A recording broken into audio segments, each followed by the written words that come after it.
I'd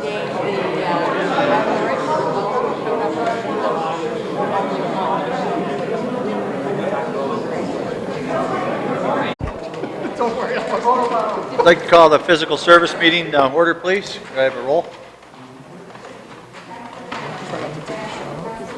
Here. Here.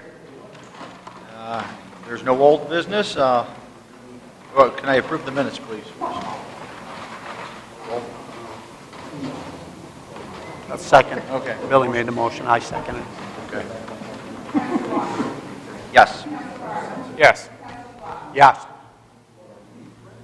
Okay, there's no old business, so we'll go to new business. Mayor Gillen received a request from Luciano Irizzo and David Brown, co-captains of the Oswego Area Crusade. They are requesting use of East Park on October 10, 2015 at noon in order to hold a National Public Rosary Crusade. Attachment. We'll go to Mr. Smith on this. Mr. Irizzo here?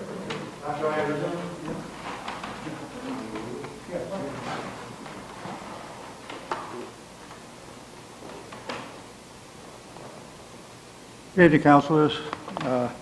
Dave Brown and I are requesting the use of East Park for this Rosary Crusade, which will be a national crusade on October 10th at noon, local time.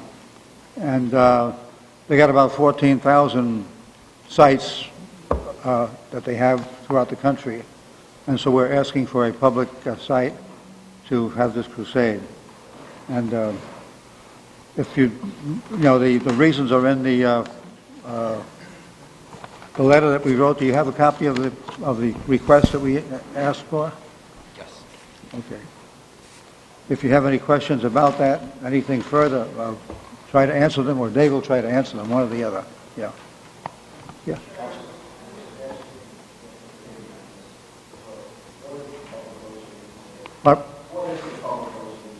What is the public crusade?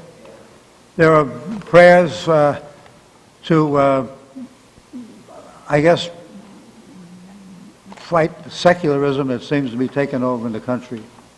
And the prayers will ask the Lord to, help us to keep the Lord before the public. And the country was founded on principles, although some people don't realize that, that were freeing the colonists from tyrannical rule. And so following that example, the Rosary Crusade is trying to keep America from tyrannical rule of, I guess, secularism. As simple as that. Okay? David, you want to add anything to that? Council, I really appreciate you having a chance to hear us and what we'd like to do. As Dr. Irizzo was saying, we really need to get our ship back in the right direction. And prayer is probably one of the greatest tools that you guys have and we have, and this whole community has, to come together to pray to get our country back on the right track.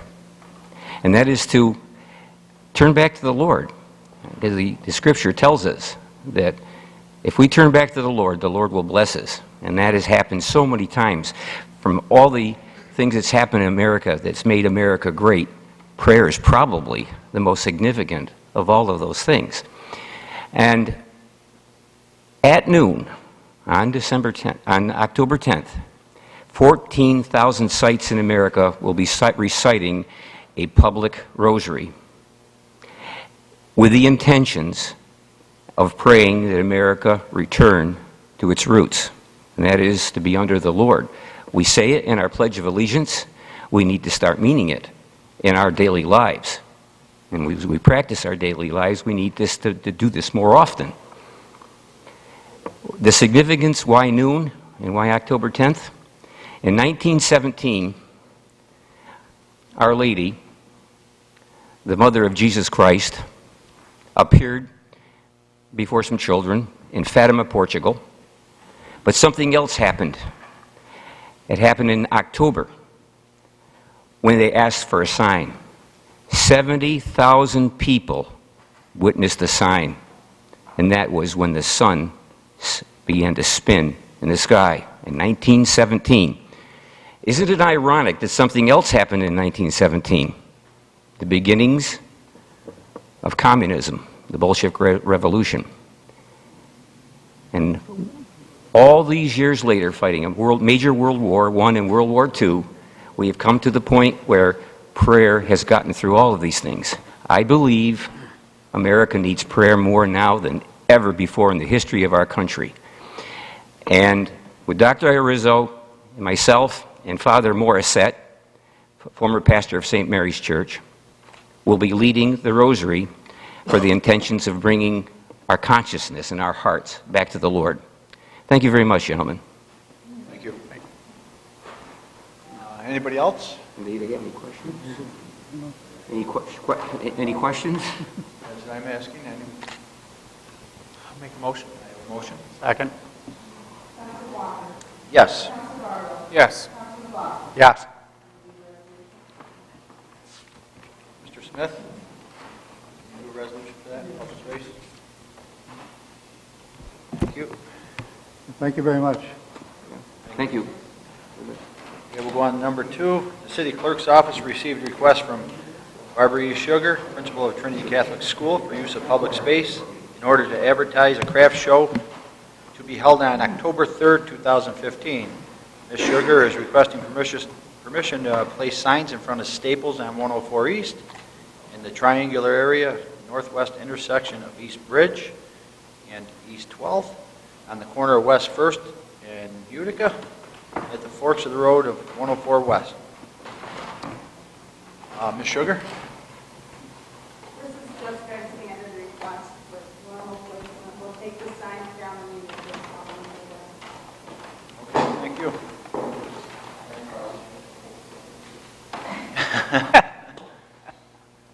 Make a motion. Second.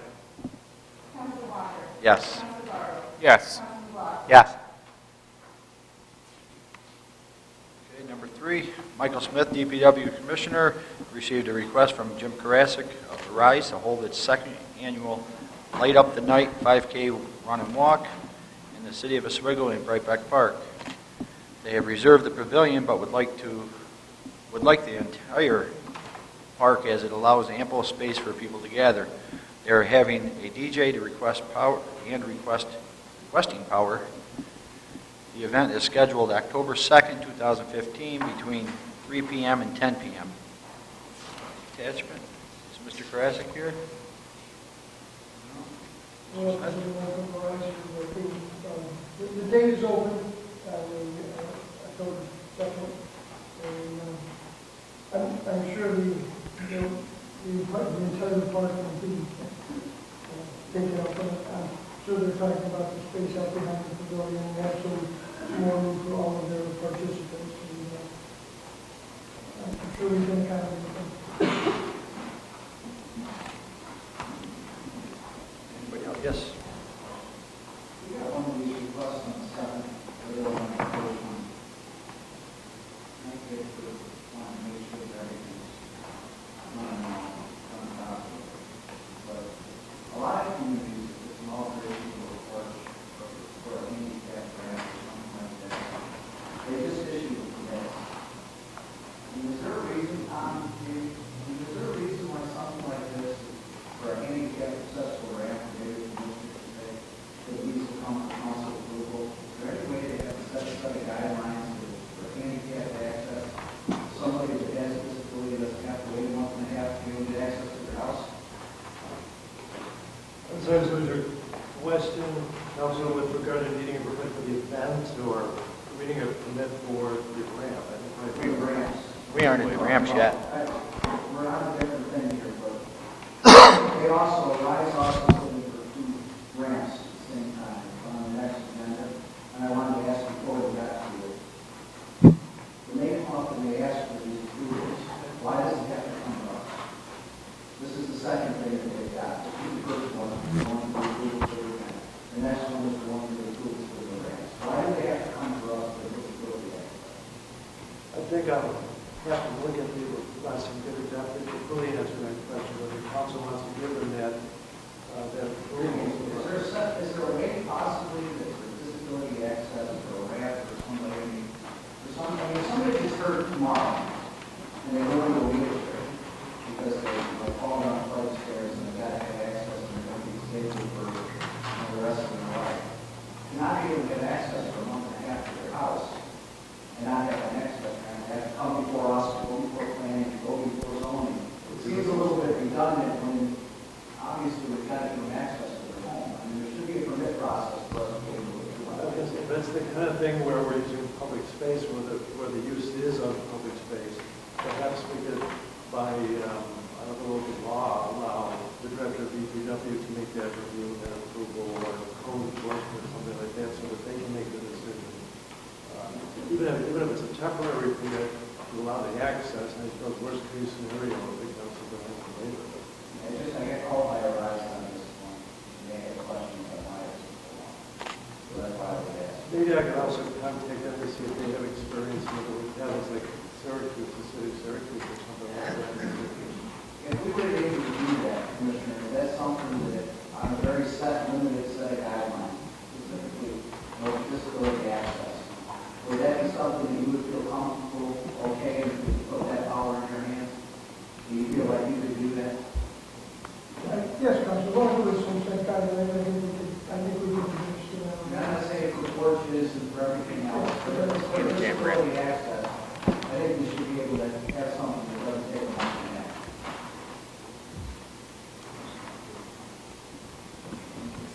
Thank you, Mr. Todd. Any other questions? Make a motion. Thank you. Counselor Walker? Yes. Counselor Barlow? Yes. Counselor McLaughlin? Yes. And we need a resolution? Mike, could you do the resolution on that, please? Oh, Thank you.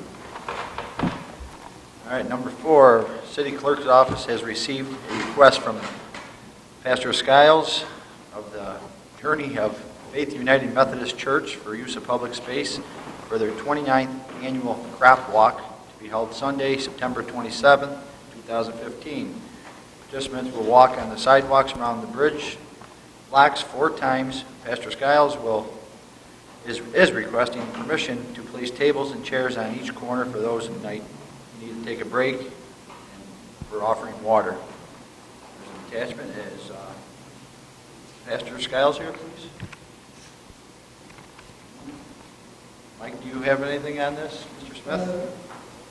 no, I know, Council, pretty straightforward, I think we should have done.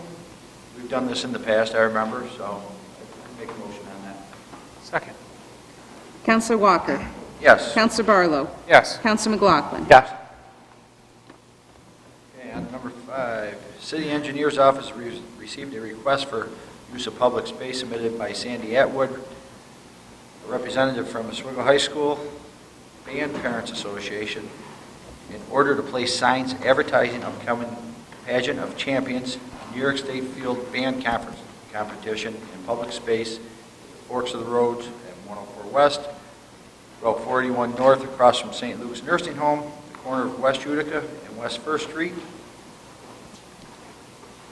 Is Ms. Atwood here?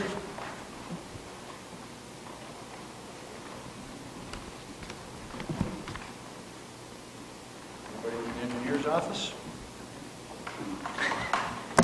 Well, I think it'd be a good idea to put the state band conference competition here in the city, so I'll make a motion. thank you. Second. Counselor Walker? Yes. Counselor Barlow? Yes. Counselor McLaughlin? Yes. Number 6, City Engineer's Office received a request from Arise for use of public space 8 feet by 17 feet between the sidewalk and the right-of-way of fronting Liberty Street in order to install a temporary wheelchair ramp for Joseph Todaro, owner of a single-family dwelling on 88 Liberty Street, located in the First Ward. And I know what Mr. Todd's talking about because, right. I understand it too. The next one's over in the Fourth Ward. The guys called me numerous times. It's been 2 months since the past guy. But I will make a motion on this one. Zach, you got to look into it. I think we got to look at a way that access for disability that doesn't have to go through the long process. Yes. We have a motion in a second. Counselor Walker? Yes. Counselor Barlow? Yes. Counselor McLaughlin? Yes. Okay, on to number 7, it'd be the same thing. The city engineers received a request from Arise Use of Public Space, 23 feet by 5 feet between the sidewalk and right-of-way fronting East 4th Street in order to install a temporary wheelchair ramp for Joyce Crisafulli, owner of a 3-family dwelling at 132, 134 East 4th Street, located in the 4th Ward.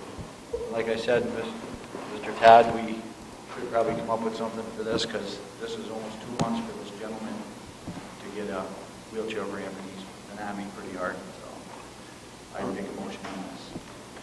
Second. Counselor Walker? Yes. Counselor Barlow? Yes. Counselor McLaughlin? Yes.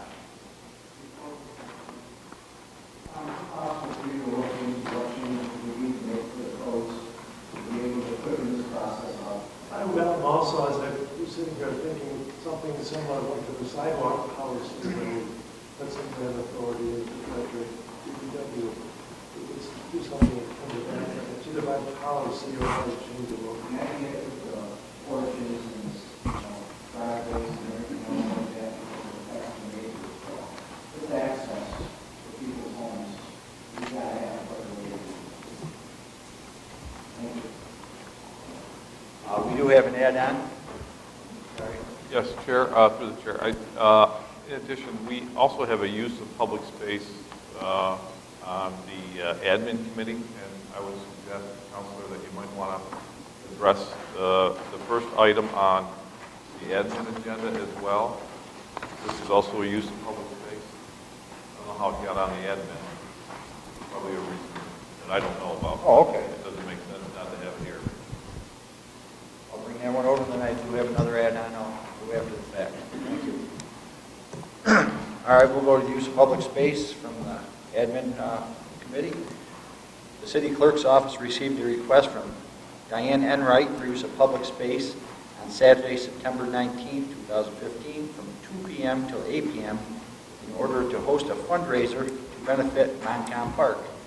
Ms. Enright is requesting use of Moncom Park in the closure of West 6th Street from West Schuyler to West Van Buren. The road closure fee will be waived, and also a waiver for open container ordinance.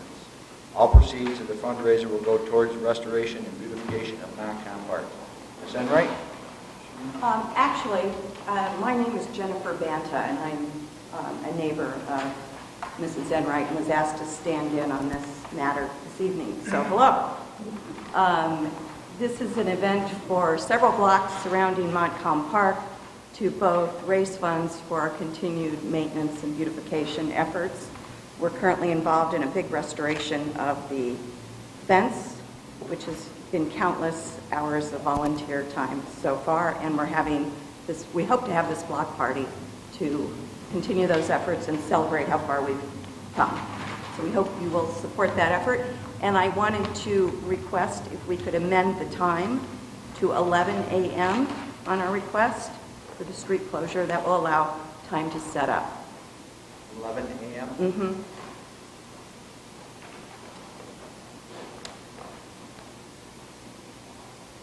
We would also encourage all of you and all of the people here to join us on that occasion, September 19th. So any questions? And happy to answer. You're doing a beautiful job over there so far. Okay, thank you.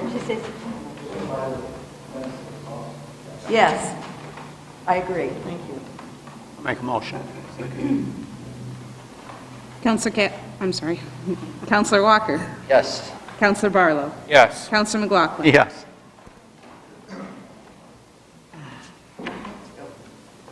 Okay, we'll go back. I have an add-on. It is another use of public space. Mr. Kapowitz brought this to my attention. It's Brookfield Power Company would like use of public space on the eastern side of the parking lot roughly 6 feet by 14 for a sign, and he has the information on it. What, please? Yep, I was actually at a meeting 2 weeks ago with Brookfield Power. There's going to be some significant changes to the arrangements for fishing on the linear park, especially up by the dam area. And in addition, Brookfield is hiring stewards to walk the river instead of having what I consider to be river wardens. They're going to actually have stewards there that will assist fishermen that want to, and other tourists down that way that want to fish the Oswego River. But as a part of that, they wanted to put up an informational kiosk. That kiosk is stated was about 6. They actually asked for 4 by 12, but I'm suggesting we go 6 by 14, cover a little bigger area on the eastern end of the parking lot that is south of the post office. It'll be a steel frame and roof. It'll be constructed so that the roof can come off in the winter months, so the snow removal isn't a problem. It's going to be painted brown in color, much like Adirondack colors, so it'll blend in with the area, and we'll have some display boards in there that can and will be changed. Also going to have one of the local tackle stores is going to provide a board to mount in there that shows legal fishing setups. So when people go down there, instead of getting arrested for having illegal tackle, they'll know right up front what is supposed to be there. The fishing regs will be displayed along with the picture of the steward that's on the river for that day. Will be very identifiable and can provide assistance to those folks fishing the river. So with that, they'd like to get that constructed as soon as they can. I think I was contacted over the weekend, and thus we have a granting use of public space, Brookfield Power Corporation. I think it'd be nice to have some information board down there for all the fishermen. Make a motion. Second. Excuse me, before we vote on it, there might be a question from I believe you told me, Council, that's going to be removable in the winter, snow removal. The roof will be removable, Michael, and we might want to talk with Brookfield about if we have a standing post that can be pulled out so that we can just, in other words, take the whole kiosk out so you can do the snow plow or use that for snow removal or storage area. But we can work with that. I'm sure they'll work with us on that.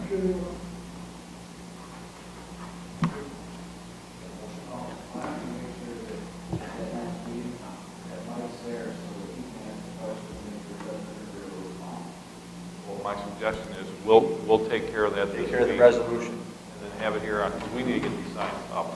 They want to do it this week. They got to wait. Yeah. It'd be a good idea. You guys get the resolution together. We'll work through that.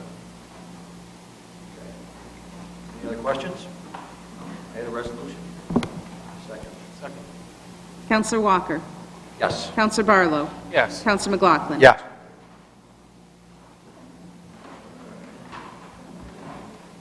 Any other new business to be coming? For the physical service? Seeing none, motion to adjourn? Second? Counselor Walker? Yes. Counselor Barlow? Yes. Counselor McLaughlin? Yes.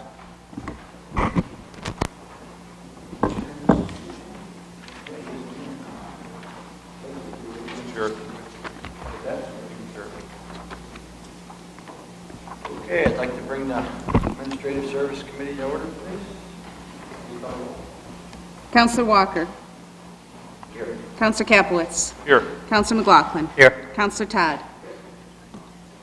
have a motion to approve the minutes from August 17th. So moved.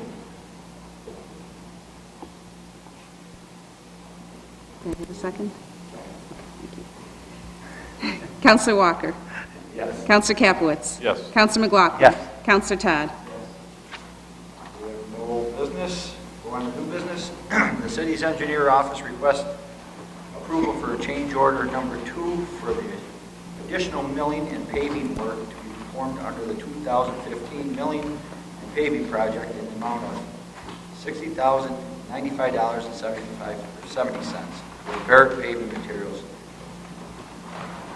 Details of the change order as prepared by Barrett Paving Materials Incorporated are submitted as part of the request. Dollar amount of the contract would increase from 500,680 or 506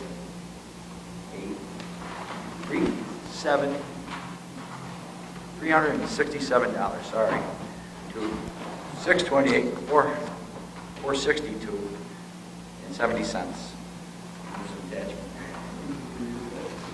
Mathematician. Mr. Smith, would like to speak on this? I know it's your work being done. No, that's right, Counselor. We did ask Barrett to do a few additional things in addition to the original contract. One being, we had originally asked them to start their milling and paving south of the traffic route down 104. And after some discussion with the DOT, we had them move their start of East 4th Street and East 10th Street out to 104 itself, including the area that has the traffic routes in it. And the state promised to come with the new routes in. So part of the change order is to pay for the additional million in those areas.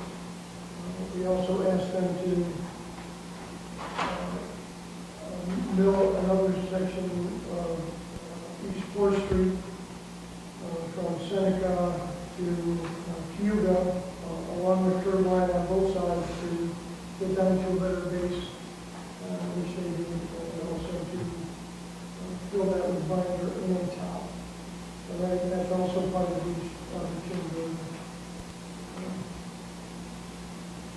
The other one, there were some, once the initial milling was done on East 4th Street and East 10th Street, some areas were exposed from previous repairs that needed to be dug out and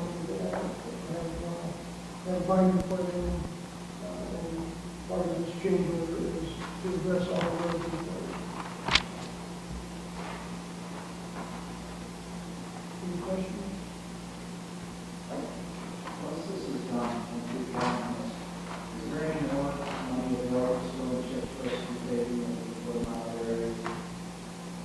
This will not exhaust the chip supply. Is there any way that we can start looking at those areas? Probably about a month and a half time before we close the new plant? Yeah, end of October. So, I mean, I think we may need to defer this is code. What I do know is that what we have spent already, we will not be able to get back from the state for a bit of time, so she might be able to answer your questions. it's a reimbursable. So that is, well, this is a question for both of you. How long does it take roughly to get to money reimbursed? And two, when we identify those areas now, so that we can start paving in late April next year and early May and get those bids out so that we can get as much paving done as we can early, and by June, get bills out, hopefully get reimbursed by September. But I think that the last meeting you said that we could probably get reimbursed by August or September, and then maybe get a second batch of paving in October. It depends on the timeline of whether we need to fix the mission. I can answer both of those. The second one first, we certainly can get something in the pipeline for early spring for reimbursement from the CHIPS fund. The answer to the first question is there are 4 submittal dates throughout the year for the CHIPS funding. And those being, see if I get them right now, February, middle of February, the middle of April, the middle of August, and the middle of November. Each of those submittal dates, once they're approved, then the checks are released the following month. So CHIPS pays out 4 times a So year. if we got our submittal in early August. If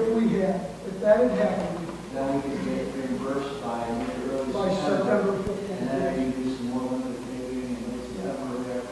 Yeah. And with our situation this year, even though we had the contractor in place by July, he was never able to, finish the work in time for the August 15th submittal. All of this paperwork and all of this funding will be submitted in November for the December payment.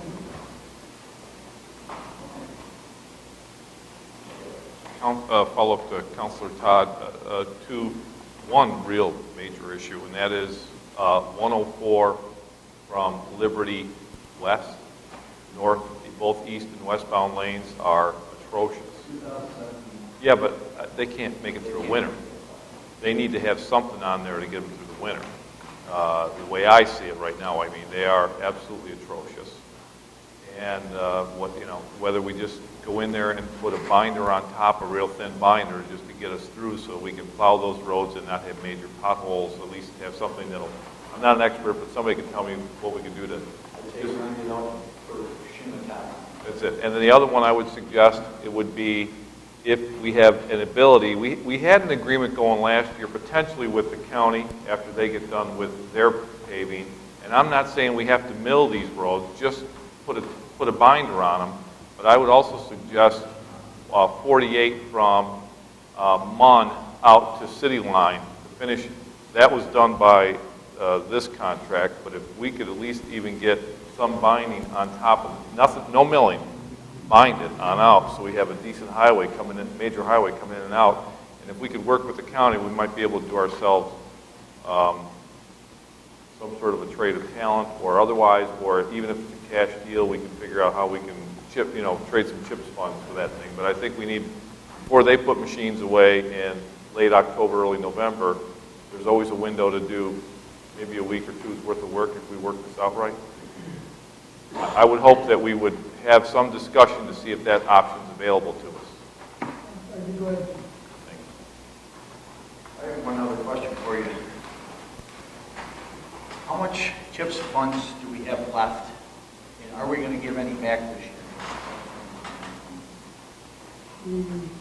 Again, the second part of your question, no, I don't believe we're going to lose any of our CHIPS funding.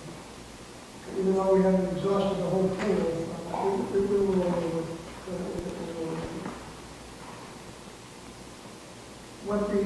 After all of these are submitted, I don't know what the actual number will be, but it will still be a few $100,000 perhaps.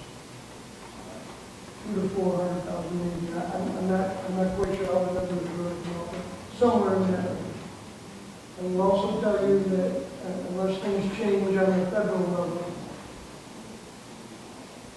in April of next year, I would expect the city to receive their annual allotment again, which is in the neighborhood of $500,000. Again, full of money that you can draw against. You have to, it's a reimbursable fund. So in April, once the state budget is approved, then our allotment will be augmented by roughly $500,000. Thank you. Anybody else with any questions? Second. Counselor Walker. Yes. Counselor Capelitz. Yes. Counselor McLaughlin. Yes. Counselor Todd. Okay, we have an add-on by the Assistant City Attorney, call for an executive session for the Administrative Service Committee under number 8, proposed acquisition of sale, lease of real property, of proposed acquisition of securities, sale, exchange of securities held by such public body, the only one publicly, so substantially effective value of therefore 1 and 7 West Seneca Street. Suggestion, Counselor. I think we have a nice crowd tonight, and I believe some want to talk about this subject. If you're okay with it and the city attorney's okay with it, may want to let a few of these individuals speak. Be mutually beneficial, I'm guessing. I think that'd be a good idea. Attorney, you got no problem with that, right? I'm not in charge of the problem whatsoever. All right.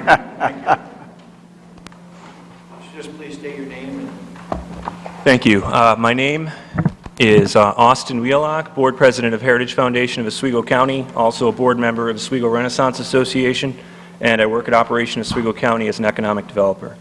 I think it's an exciting day. It's, you know, I don't know if it's true or not, but from what I've heard, there's multiple offers on the Cahill building, which is great. That's exciting news. But I just wanted to have a moment to say a few words first on behalf of Heritage Foundation. So on behalf of the Heritage Foundation of Oswego County, it is with utmost urgency that I request the City of Oswego Mayor and Common Council to make their best efforts to consider all proposals by developers to rehabilitate the Cahill building. The Heritage Foundation of Oswego County's mission is to enhance, protect, and preserve historically significant architecture in Oswego County, and we are united to promote this initiative in regards to the Cahill building. The Cahill building, originally known as the Walton and Willett Stone Store, and more recently as Coleman's, is a National Register landmark, the oldest surviving commercial building in Oswego County, and one of the most recognized and cherished landmarks connecting the city of Oswego to its maritime past. The preservation of the Cahill building has been a very important topic for residents and visitors over the past year, and almost 1,000 have signed a petition as well as postcards for the restoration of the building.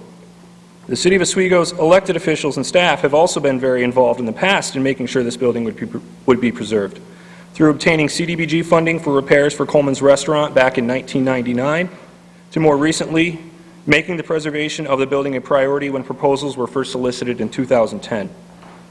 Oswego's elected officials should continue to support this building as it has countless times over the past 187 years. The City of Oswego's own hired engineers have stated the building is not beyond repair. Recently, developers have stepped up to the plate with plans to save the building using their own funding to repair the roof and stabilize the building before this winter. Saving this building will show residents and visitors alike that our city, its assets, and unique history are important and worth showing pride in.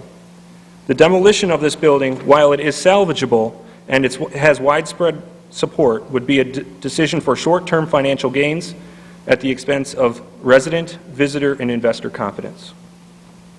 The City of Oswego has seen great accomplishments in the last 5 years in regards to preservation and redevelopment.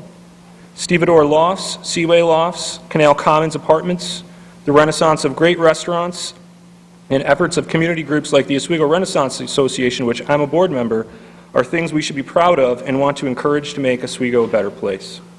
The actions and inactions we take in regards to this city send messages to those who live here, those who work here, and those who play here.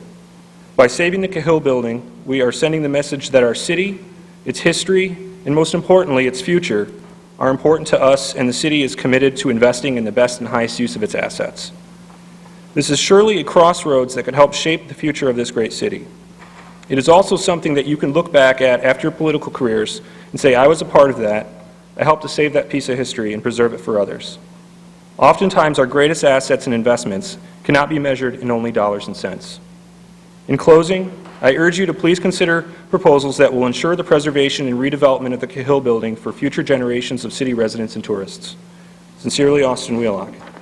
Also, just really quick, if there are proposals looking at demolition, to understand what's going to happen with that site. There are several prime sites around the city, waterfront sites, that have been demolished and still sit empty. Just because there's a plan to demolish does not mean that there's a plan to rebuild. And also to understand that if there's a plan that could redevelop the building quickly, it could be put back on the tax rolls quickly, it could make more money quickly, and it could be a asset again for the city of Oswego and its residents. So thank you very much for your time. Anybody else?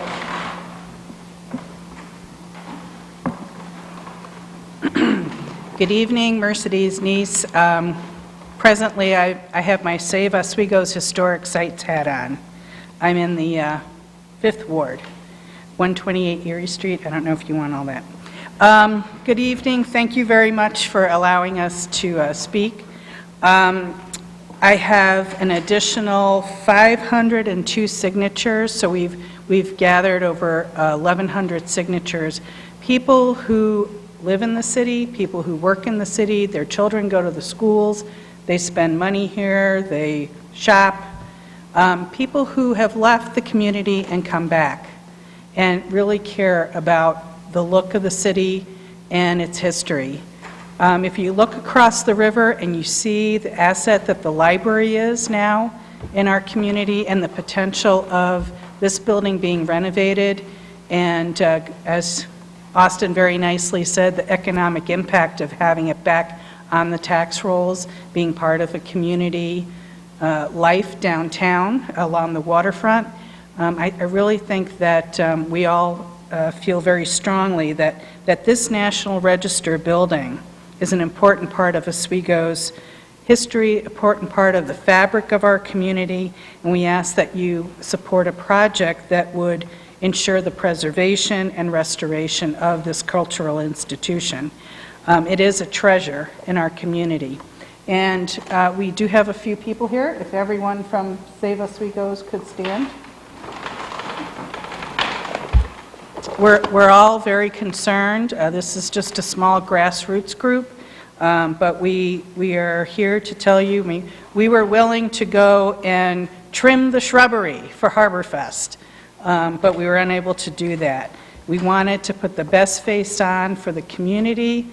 Who knows, somebody during Harborfest who moved out of town would come back and say, hey, that's a building that I care about, and maybe they would put some of their money into. We didn't know, but we were willing to do it. So thank you again very much, and please consider the preservation of the building when you're considering these offers. Thank you.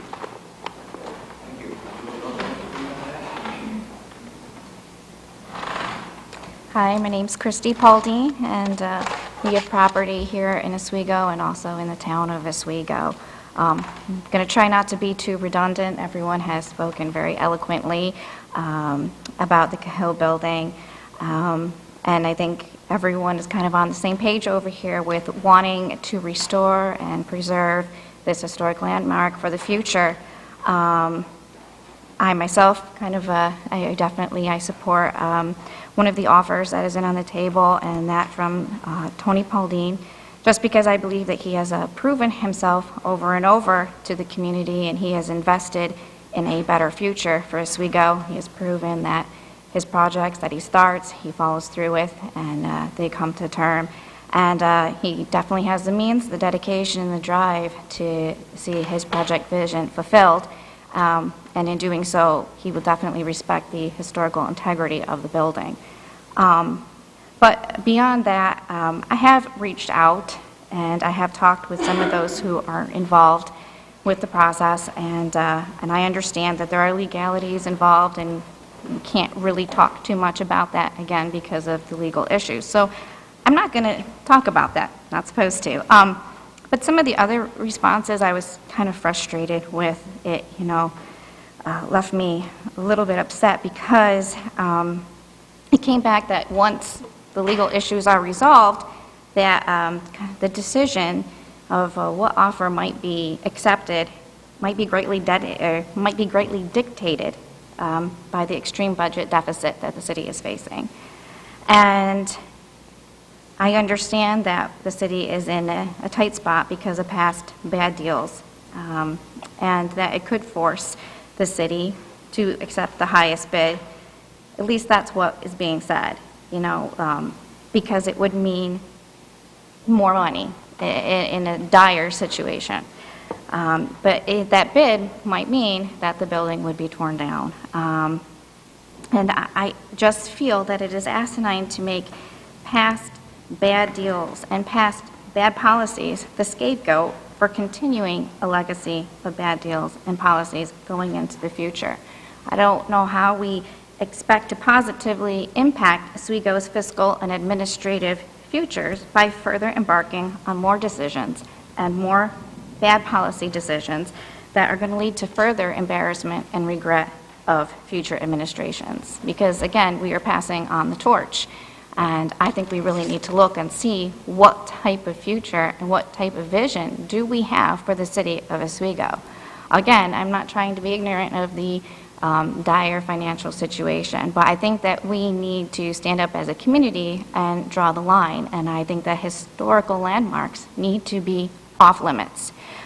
Historical landmarks should not be placed on the sacrificial table to feed the deficit beast, especially when really it's going to be negligible monetary amounts that aren't going to make that much of a difference to the deficit. But it will make a difference for our community. It will make a difference for our city, whether this building is preserved or whether it is saved for future generations. Again, it's been stated, it is a great historical landmark, and it can be saved. It has the ability to be saved for future generations so that they can enjoy the architectural and historical wealth. A landmark that Oswego can be proud of. That will also bring in tourists. It will bring in revenue.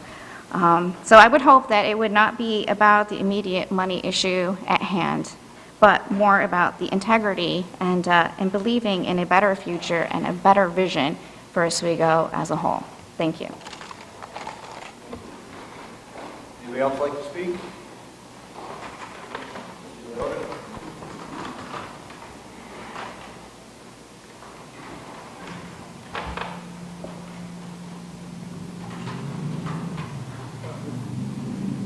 My name is Anthony Leota. I live in the First Ward, and I've been there for, about 46 years. And I'm not a member of this group, but I do support what these people are saying. I also am here to support the proposal of Mr. Paul Dean that I read about in the newspaper. Now, I drive by that building every day, 3 or 4 times. I live on West 6th Street. The city of Oswego has lost many historic buildings in the short time that I've been here. And I'd hate to see this building lost. It's an old historic building. It needs to be preserved. Now, Mr. Paul Dean, who is a native of the city, has restored a number of old buildings. The one down on West 2nd Street, just south of Karpinski's, that could have been demolished, but he restored it. It's a beautiful building. The other building is on the corner of East 2nd and Cayuga, just north of the Goodyear. He took that building and restored it. It's beautiful. The commercial buildings on West 1st Street, the old Greens, the Buckhouse building, the Goldbergs. Mr. Paul Dean's company is an expert in restoring buildings. I believe he also worked on a building on East 4th. Was that the old Shapiro building? So we need someone that's qualified, that has their heart in restoring this Cahill building.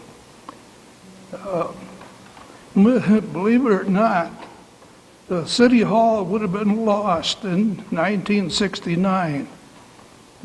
This was scheduled to be demolished. But that's a separate story. I'm not here to talk about that. But we don't want to lose any more of our historic buildings. And I realize your decision comes down to dollars and cents. But please consider saving this building.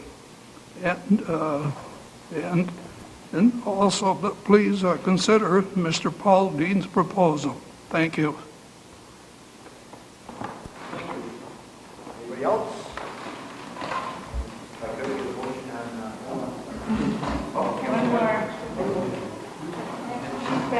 Oh, sorry.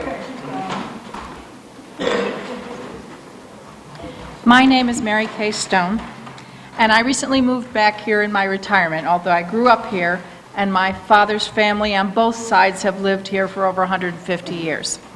I'll be brief because I don't have anything prepared. I just wanted to tell you how much it pained me all the times that I would come back and visit my family and see old historic buildings that had disappeared between visits. I see the city kind of being pockmarked by, empty lots. Nice building, empty lot. And that's why I feel passionate about the Cahill building. It is the oldest commercial building in Oswego. And other cities where I've lived, they've taken beautiful old historic buildings and built onto them. And they become tourist meccas because people love to go to lovely architecture and hear the story. And we have a great story, and if we don't have the building, we don't have as good a story. If it just boils down to dollars and cents in your decision, I hope you weigh the value of public opinion, because there are hundreds and thousands of people in Oswego who feel passionately about this and will be very upset if you decide to sell it to someone who only wants to tear it down. And I don't care who you sell it to, but please only consider offers that will keep it with the history of Oswego. Thank you.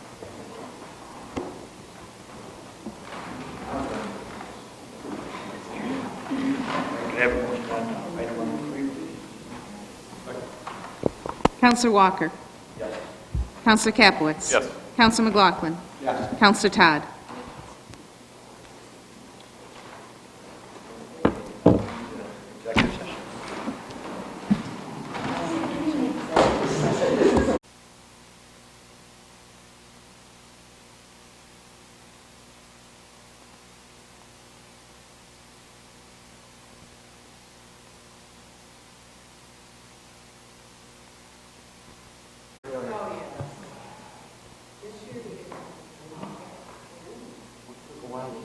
I know, it took a while.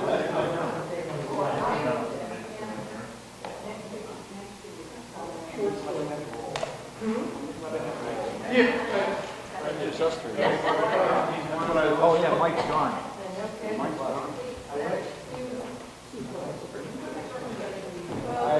Get a motion in executive session? So moved.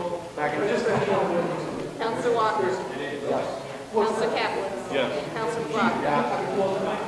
Is there any more new business? Actually, Counselor getting me, I don't know how that works now. You can go with Mr. Todd. Yeah. Motion to adjourn. Motion to adjourn. Second. Counselor Walker? Counselor Capelitz?